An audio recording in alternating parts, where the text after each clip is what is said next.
Assalamualaikum warahmatullahi wabarakatuh. Izin memperkenalkan diri, nama saya Yesi Marsanda, NPM 2375534 dari program studi akuntansi perpajakan jurusan ekonomi dan bisnis.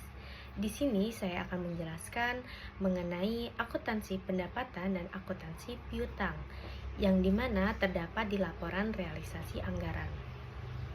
Baik, sebelum kita menuju ke pengertian dari masing-masing pendapatan dan piutang tertagi, di sini ada struktur organisasi pemerintah daerah, di mana kita mengenal adanya PPKD dan SKPD.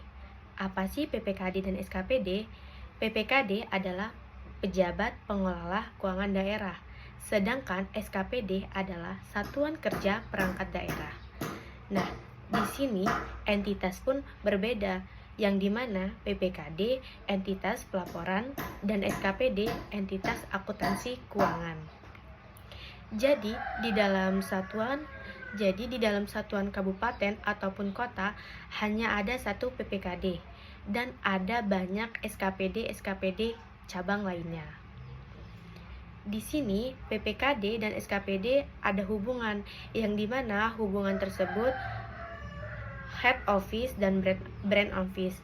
Apa sih itu? Nah, itu adalah hubungan antara kantor pusat dan kantor cabang, yang dimana kantor pusat adalah PPKD-nya dan kantor cabang adalah banyak dari setiap SKPD.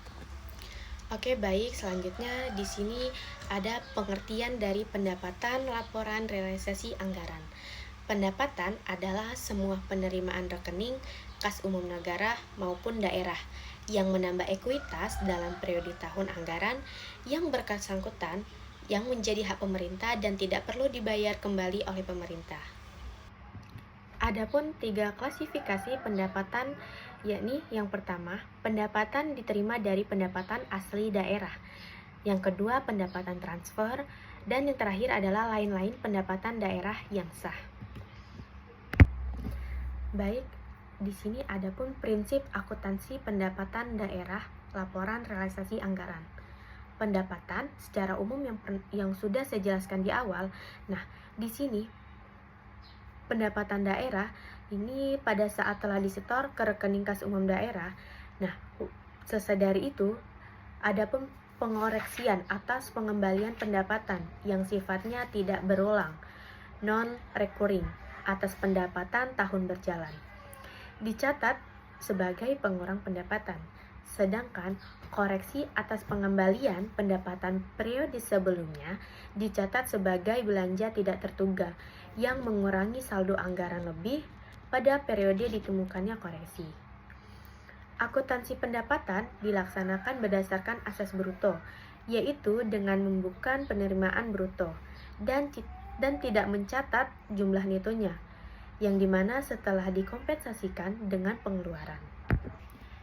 Sementara di sini ada yang namanya definisi pendapatan LO, yakni adalah hak pemerintah daerah yang diakui sebagai penambah ekuitas dalam periode tahun anggaran yang bersangkutan dan tidak perlu dibayar kembali. Prinsip akuntansi pendapatan daerah, yakni pendapatan LO diakui pada saat timbulnya hak atas pendapatan LO, yang dimana pendapatan yang diperoleh berdasarkan peraturan perundang-undangan, pendapatan yang diperoleh sebagai imbalan atas suatu pelayanan yang telah sesuai diberikan berdasarkan peraturan perundang-undangan. Pendapatan direalisasi, di mana adanya aliran masuk sumber daya ekonomi untuk mengakui pendapatan LO yang berupa hak yang telah diterima oleh pemerintah tanpa didahului adanya penagihan. Adapun kode akun LRA dan kode akun LO. Kode akun laporan realisasi anggaran adapun 4567. 4 adanya pendapatan LRA, 5 belanja, 6 transfer, 7 pembiayaan. Kemudian kode akun laporan operasional adanya kode 8 dan 9. 8 adalah pendapatan LO dan 9 adanya beban. Pendapatan laporan realisasi anggaran disajikan di laporan realisasi anggaran, sedangkan pendapatan LO disajikan di laporan operasional. Akuntansi piutang. Piutang adalah hak tagih pemerintah kepada pihak yang belum diterima pembayarannya. Hak tagih tersebut bisa berasal dari kewenangan pemanda, misalnya untuk mengumpulkan pajak daerah, retribusi daerah, atau hak tagih, karena memberikan pinjaman kepada pihak lain. Adapun jenis-jenis piutang. Yang pertama, piutang pendapatan. Piutang atas pendapatan pemerintah, yakni yang berupa piutang pajak, retribusi, piutang hasil kekayaan daerah yang dipisahkan, piutang lain-lain PAD yang sah, piutang transfer pemerintah pusat, piutang bantuan kekayaan, piutang hibah, piutang pendapatan lainnya. Kemudian yang kedua, piutang lainnya. Piutang lainnya, yakni yang termasuk piutang lain adalah bagian lancar tagihan jangka panjang. Pada saat apa sih piutang diakui? Yakni pengakuan piutang telah diterbitkan surat ketetapan atau telah diterbitkannya surat penagihan dan telah dilaksanakan penagihan. Pada saat kapan sih penyajian piutang disajikan?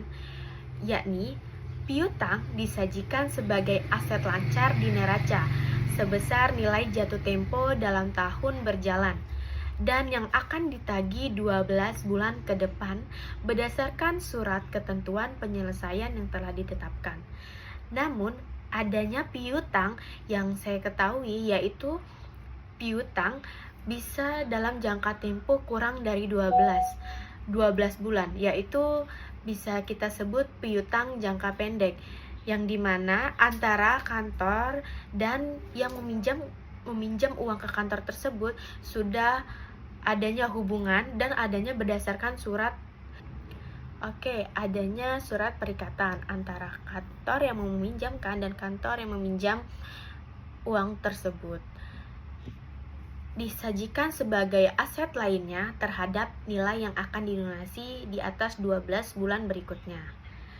Aset lancar diungkapkan pula dalam catatan atas laporan keuangan.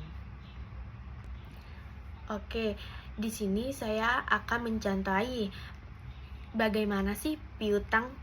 Nah, mungkin di sini pada tanggal 2 Desember 2023, Badan Pengelola Pajak dan Retribusi Daerah menerbitkan surat ketetapan pajak daerah bagi wajib pajak bakso Sony sebesar 500 juta. Bagaimana sih penjurnalannya? Yakni penjurnalannya adalah piutang pajak pada pendapatan pajak daerah, yang dimana piutang pajak tersebut kita bayarkan dan pendapatan pajak daerah kita kreditkan karena kita akan membayar pendapatan pajak daerah tersebut. Baik, sekian, terima kasih atas penjelasan mengenai pendapatan dan piutang. Saya akhiri, wassalamualaikum warahmatullahi wabarakatuh.